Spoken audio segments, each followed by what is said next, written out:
ஓவியா நடிகை ஓவியா அரஸ்ட் விஜய்னு போடுறாங்க. எங்க கீழே போய் பார்த்தீங்கன்னா நான் இத்தனை வருடங்களாக நம்ம வந்து சங் பரிவார் அமைப்பினரோட இன்டர்நெட்ல எவ்வளவோ சண்டை போட்டிருக்கோம். அதெல்லாம் ஒண்ணுமே இல்லைங்கிற மாதிரி இருக்குதுங்க. சுவாதி சதுர்வேதின்னு சொல்லிட்டு ஒரு பத்திரிகையாளர் வந்து பாஜகவினரை எக்ஸ்போஸ் பண்றதுக்கு ஐம் அ ட்ரோல்னு ஒரு புத்தகம் எழுதுறாங்க. ஏன்னா அவங்க தான் முதல் பத்திரிகையாளர் அரசியல் ரீதியாக டார்கெட் பண்ணப்படுற ஆன்லைன் சைபர் கிரைமுக்கு முதல்ல ஒரு பத்திரிகையாளர் வந்து இந்தியாவில் வந்து புகார் கொடுத்ததுன்னா அது சுவாதி சதுர்வேதி தான். அவங்க அதை ஆய்வு பண்றதுக்கு ஒரு நூல் எழுதுறாங்க. அந்த நூலில் அவங்க சொல்றாங்க பாஜக அசோக் விஹார்னு நினைக்கிறேன் அந்த இடத்துல ஒரு ஆஃபீஸை போட்டு தொடர்ந்து பெண்களுக்கு எதிரான வன்முறைகளையும் வக்கரங்களையும் பிரச்சாரம் செய்வதற்குன்னு டீமே அமைச்சு பண்ணுது. அதுல பர்காதத் அந்த பத்திரிகையாளருக்கு நிர்பயா ஸ்டைல் ரேப் த்ரெட், நிர்பயாக்கு என்ன ஆச்சுன்னு தெரியும்.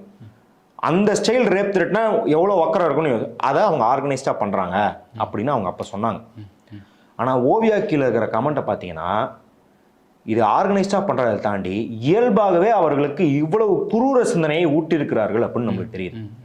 அப்படி ஒரு அதாவது ஒரு வருஷத்துக்கு மேல 2 வருஷத்துக்கு ஒரு அரசியல் கட்சிக்குள்ள இருந்துட்டாங்கன்னா எல்லாரும் கேட்பாங்க திமுகலையும் அப்படி இருக்க மாட்டாங்களா ஆட்கள், அதிமுக எல்லாரும் உத்தமராயிட்டாங்களா, எல்லாரும் பெண்களை மதிக்கிறாங்களா?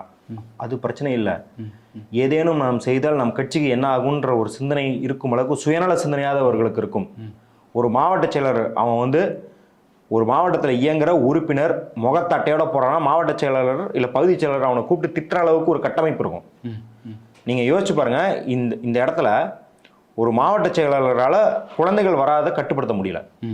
எத்தனை பேர் வருவார்கள் கணிக்க முடியல. எத்தனை ஊர்கள்ல இருந்து திருப்பூர்ல இருந்து கரூருக்கு திருப்பூர்ல இருந்து வந்திருக்காங்க, நாமக்கல்ல இருந்து வந்திருக்காங்க, பக்கத்தில் இருக்கிற எல்லா ஊர்ல திண்டுக்கல்ல இருந்துலாம் வந்திருக்காங்க.